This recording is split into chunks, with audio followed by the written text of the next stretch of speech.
What's up, people? So, I think this video I want to talk about introspection. Introspection is my knowledge of introspection. Now, there, I implore you to Google it, find the Wikipedia page for it. For what I know, what introspection is, first of all, take apart the word here. It starts with intro, so it's sort of well, I think most people probably think intro is like the beginning, but it's really means internal. It's like introspection. And for what I know of it, it really it means looking within yourself. So it's kind of like a daydreaming in a way, because daydreaming is, you know, dreams during the day. They're not literally daydreams. Your brain isn't literally producing DMT.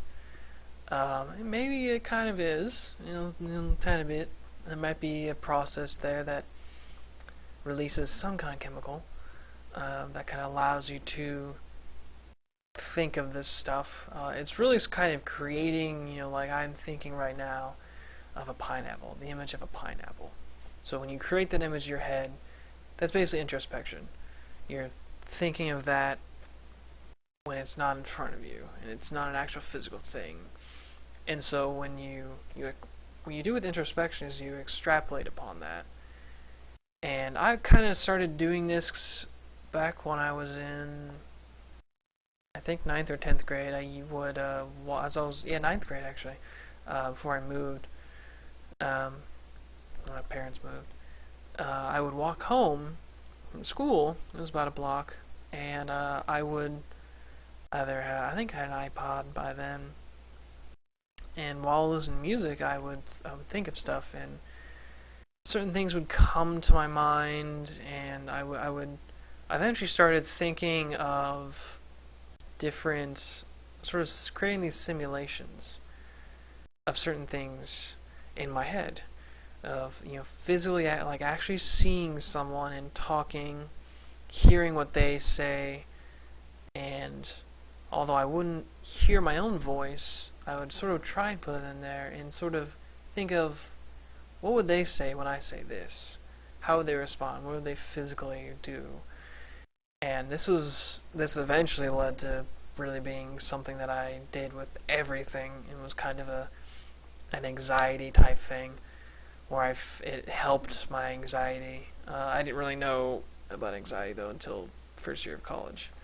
So I definitely implore you, anxiety-wise, if you feel like you have to introspect or like think about stuff way too much, then you probably have some form of I think it's the technical term is like GAD, general anxiety disorder, which means you're just like generally irritable for everything. But introspection, it really can help you with a lot of things. You just kind of sit there. It's almost kind of like meditating in a way.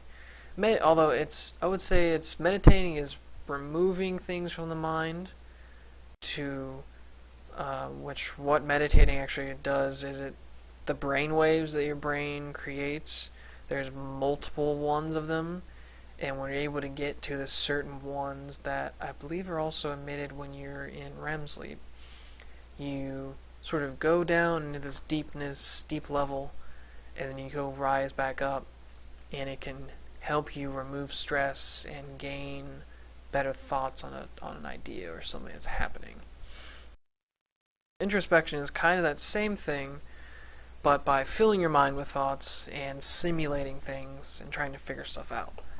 So it's almost like, I could introspect right now of me driving to the store.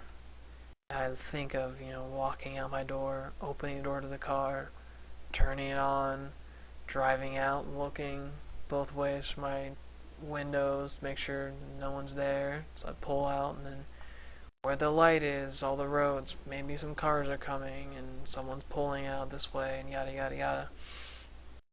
And visually seeing all of that in your mind, and then you do it in a way to help you to sound kind of like, okay, done it up here, now let's do it in reality.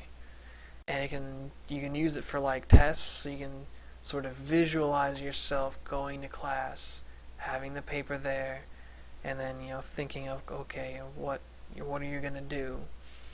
Um, and this is something that I don't know how many people really do this, but I think a lot of people don't do this.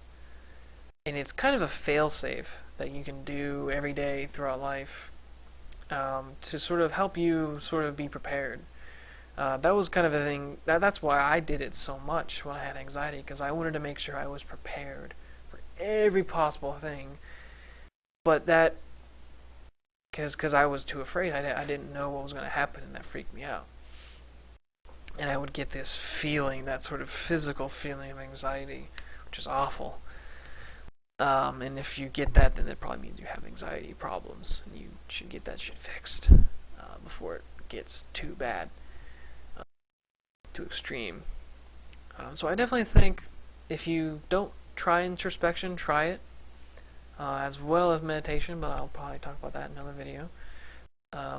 It can be a very, very resourceful tool for sort of helping yourself, figuring out, being better, and trying to figure out where to go and what to do for things, and just kind of maybe reducing some stress and anxiety, and really figuring stuff out, and maybe kind of planning your day along, or thinking, how would they react, and in a way that's not fear. It's kind of sort of figuring, okay, these are the possible things that could happen, and how should I respond when they happen. So when it does happen, you're like, oh, I just thought of that hours ago. I'm going to say this. And you say it rather than someone saying something to you and you go, should, you're caught off guard and you're screwed. So, like in a speech, it would help you to introspect. Going on a date, I think, is definitely something you should do. But, for the most part, introspection is a very, very resourceful tool. So I hope that helps you.